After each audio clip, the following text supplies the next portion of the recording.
ధన్యవాదాలు అధ్యక్ష. Young India integrated schools Telangana రాష్ట్ర వ్యాప్తంగా గౌరవ ముఖ్యమంత్రి గారు రేవంత్ రెడ్డి గారి నాయకత్వంలో సుమారుగా 105 ఇంటిగ్రేటెడ్ రెసిడెన్షియల్ స్కూల్ పాఠశాలల్ని మంజూరు చేసినందుకు మరి ప్రభుత్వానికి ముఖ్యమంత్రి గారికి ప్రత్యేకమైనటువంటి ధన్యవాదాలు తెలియజేసుకుంటూ, ఏదైతే మనం ప్రారంభించినటువంటి ఇంటిగ్రేటెడ్ పాఠశాలలు ఉన్నాయో వాటన్నిటి కూడా మరి శంకుస్థాపనలు జరిగినాయి. కానీ వాటిని త్వరతగిన ఎప్పటిలోగా పూర్తి చేస్తారో గౌరవ మంత్రి గారు మరి చెప్పాలని కోరుతా ఉన్నాను. అదేవిధంగా అధ్యక్ష, తెలంగాణ రాష్ట్రంలో ఇవాళ విద్యా వ్యవస్థను ఒక బృహత్తరమైనటువంటి పథకంగా ముందుకు తీసుకెళ్తా ఉన్నారు అధ్యక్ష. ముఖ్యంగా అధ్యక్ష, మేమందరం కూడా హాస్టల్లో అందరం కూడా హాస్టల్లో చిన్న హాస్టళ్లలో ఉండి చదువుకున్నటువంటి వాళ్ళం అధ్యక్ష. హాస్టల్లో ఉన్నటువంటి కష్టాలు, బాధలు ఇవన్నీ కూడా మనం అనుభవించి ఈరోజు ఇక్కడ ఉన్నటువంటి చూసినటువంటి పరిస్థితులు అధ్యక్ష. నాయకునికి ఓ కమిట్మెంటు, ప్రజల పట్ల ప్రజలు మరి ఏం కష్టాలు ఎదుర్కొంటారనే ఒక నాయకునికి ఒక కమిట్మెంట్ ఉంటుంది అధ్యక్ష. మనం చాలామందిని చూసినాం అధ్యక్ష. కానీ ఇవాళ బలహీన వర్గాల పిల్లలు మరి హాస్టల్లో చదువుకున్నటువంటి వాళ్ళ అధ్యక్ష, ఎస్టీ, ఎస్సీ, బీసీ, మైనార్టీ పిల్లల అధ్యక్ష, ఈ పిల్లల యొక్క భవిష్యత్తుని భావి తరాలకు అందించాలన్నటువంటి వాళ్ళ భవిష్యత్తుని నిర్ణయించేటువంటి గొప్ప అవకాశం ఒక నాయకునికి కలిగిందంటే అది ఒక్క రేవంత్ రెడ్డి గారు అని చెప్పి ఈ సందర్భంగా తెలియజేస్తున్నాను అధ్యక్ష. ఎందుకంటే హాస్టల్లో మనం చూసాం చాలాను భోజనాలు, ఒకటే రూమ్లో 10-20 మంది పడుకునేటువంటి విద్యార్థుల యొక్క కష్టాలు, ఇటువంటి పరిస్థితి నుంచి అన్నీ చూసినటువంటి గౌరవ ముఖ్యమంత్రి గారు తెలంగాణ రాష్ట్రంలో ఉన్నటువంటి ఈ బలహీన వర్గాల పిల్లలకు కులాల మతాల మధ్యన అంతరాయం లేకుండా అన్ని వర్గాల వారు ఈ ఇంటిగ్రేటెడ్ స్కూల్లో కలిసి చదువుకోవడం ద్వారా ఈ కులాల మధ్య అంతరాయం కూడా తగ్గిపోవడం, ప్రభుత్వం అన్ని వసతులతో కల్పించి విద్యను అందించేటువంటి గొప్ప పథకాన్ని తీసుకొచ్చి మా అన్ని నియోజకవర్గాల ఇచ్చినందుకు గౌరవ ముఖ్యమంత్రి గారికి నిజంగానే మేమందరం కూడా వారికి హృదయపూర్వకమైనటువంటి ధన్యవాదాలు తెలియజేస్తున్నాం అధ్యక్ష. ఇవాళ చాలామంది చెప్తా ఉన్నారు అధ్యక్ష, గతంలో ఉన్నటువంటి రెసిడెన్షియల్ స్కూల్స్ మేము కులానికి ఒకటి ఇచ్చినాం, మతానికి ఒకటి ఇచ్చినామని ఇచ్చినారు అధ్యక్ష. ఇవాళ వరకు ఒక్క స్కూల్ భవనాలు కూడా హాస్టల్ భవనాలు కట్టలేదు అధ్యక్ష. ఓన్లీ ప్రైవేట్ బిల్డింగ్లో చిన్న బిల్డింగ్లలో ఆ రెసిడెన్షియల్ పాఠశాలలు ఇవాళ నిర్వహిస్తూ ఉన్నారు. కానీ మనం కూడా ఇచ్చినాం అధ్యక్ష. గత ప్రభుత్వంలో, ఆనాడు కాంగ్రెస్ పార్టీ ప్రభుత్వంలో ప్రతి మండలానికి ఒక మోడల్ స్కూల్ ఇచ్చినాం, అన్ని భవనాలు నిర్మించి పిల్లలందరూ వదిలినాం అధ్యక్ష. అదేవిధంగా కస్తూరిబా పాఠశాలలు ఇచ్చినాం అధ్యక్ష. అన్ని మండలాల్లో కస్తూరిబా పాఠశాలలు ఇచ్చి అన్ని ప్రభుత్వ భవనాలు కట్టి అందులో పిల్లలను ఇవాళ మనం చదివించిన పరిస్థితి ఇచ్చినాం అధ్యక్ష.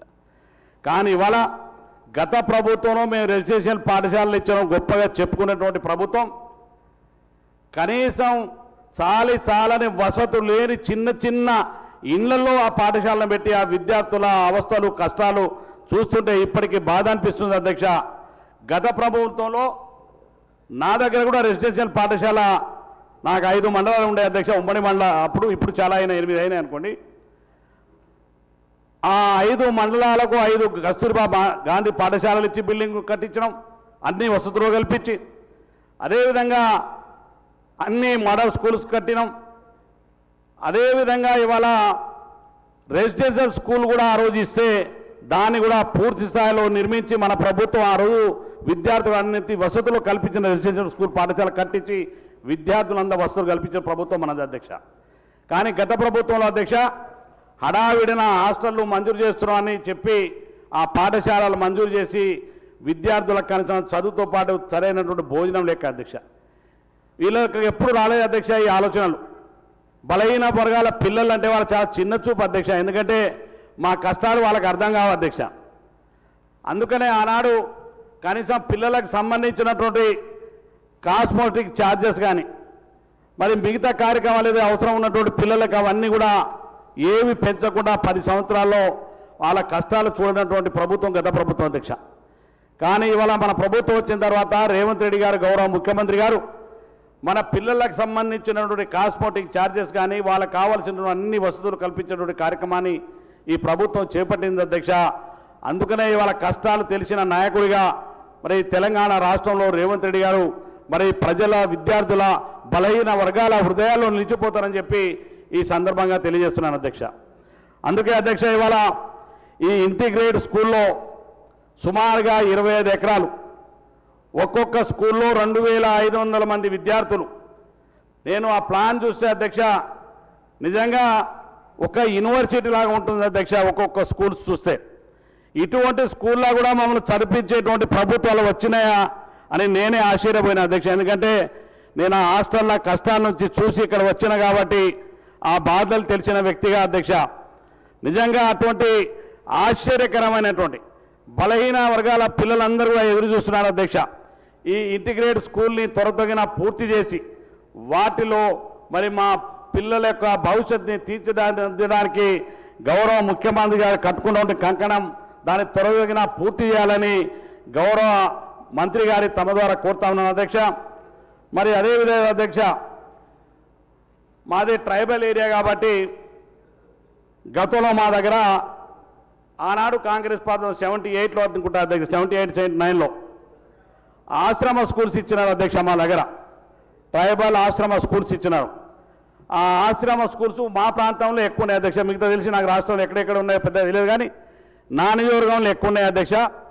ఆ ఆశ్రమ స్కూల్లో ఈ ఇన్స్ట్రక్టర్గా పనిచేస్తున్నటువంటి పిల్లలు అయితే ట్రైబల్ పిల్లలు అవుతాయి శాఖారుగా మా ట్రైబల్ వెల్ఫేర్ మినిస్టర్ గారు కూడా లేరు, వినాలని గౌరవ మంత్రి గారు కూడా కోరుతా ఉన్నాను. ఆ ఇన్స్ట్రక్టర్కి సంబంధించి వాళ్ళకి సమస్యలు ఉన్నాయి అధ్యక్ష. వాళ్ళు అక్కడ ఉండి ఆ పిల్లలకు ట్రైబల్ తండాలలో ఉండి మారుమూల ప్రాంతాల్లో ఉండి వాళ్ళు చదువుతున్నటువంటి ఆ పిల్లలకు విద్యలు నేర్పుతున్నారు. వాళ్ళకి తరచుగా వాళ్ళ సమస్యను పరిష్కరించాలని తమ ద్వారా కోరుతా ఉన్నాను అధ్యక్ష. ఇవాళ ఎస్టీ ఎస్సీ బీసీ పిల్లల యొక్క భవిష్యత్తుని తీర్చిదిద్దడమే కాదు అధ్యక్ష, ఇవాళ విద్యకు సంబంధించి ప్రభుత్వం చేపడుతున్నటువంటి విద్యా కమిషన్ కూడా ఏర్పాటు చేసినారు అధ్యక్ష. గతంలో ఎవరికి ఇటువంటి ఆలోచన లేకుండే అధ్యక్ష. ఇంతకుముందు మా సోదరులు మిత్రులు చాలామంది సభ్యులు మాట్లాడినారు. విద్యకు సంబంధించి మరి ఇవాళ ఒక రాష్ట్రంలో ఒక రిటైర్డ్ ఐఏఎస్ గారిని మురళి గారిని మరి విద్యా కమిషన్గా చైర్మన్గా ఏర్పాటు చేసి ఏదైతే ఈ రాష్ట్రంలో చదువుతున్నటువంటి ప్రభుత్వ పాఠశాలలో చదివే విద్యార్థులు ఎవరైతే అధ్యక్ష ముఖ్యంగా ఆర్థికంగా ప్రైవేట్ పాఠశాలలో చదివేలేని వాళ్ళు, బలహీన వర్గాల పిల్లలు, ఎస్టీ ఎస్సీ బీసీల పిల్లలు, అందుకే ఆ పిల్లల యొక్క భవిష్యత్తుని తీర్చిదిద్దాలనే ఆలోచనతోటే ఈ ప్రభుత్వం ఇలా విద్యా కమిషన్ ఏర్పాటు చేసి ఆ పాఠశాలలో కనీసమైనటువంటి మౌలిక సదుపాయాలు కల్పించాలనే లక్ష్యంతో ఈరోజు ముందుకెళ్తున్నందుకు మరి ప్రభుత్వాన్ని గౌరవ ముఖ్యమంత్రి గారికి ధన్యవాదాలు తెలియజేస్తున్నాం అధ్యక్ష.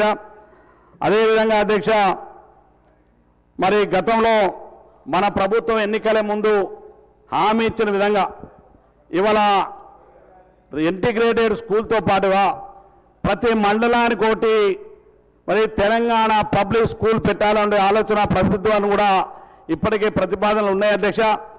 వాటిని కూడా ఏర్పాటు చేసి ముందుకు వెళ్ళడం ద్వారా మరి విద్యా వ్యవస్థ పట్ల ఈ ప్రభుత్వానికి ఉన్న చిత్తశుద్ధి మరి మెరుగవుతుంది, వాళ్ళ భవిష్యత్తు ముందు వస్తుంది. కాబట్టి మరి ప్రభుత్వం ఈ ఇంటిగ్రేటెడ్ స్కూల్ పాఠశాలతో పాటుగా మిగతా అన్నీ కూడా పూర్తి చేయాలని తమ ద్వారా కోరుతా ఉన్నాను అధ్యక్ష.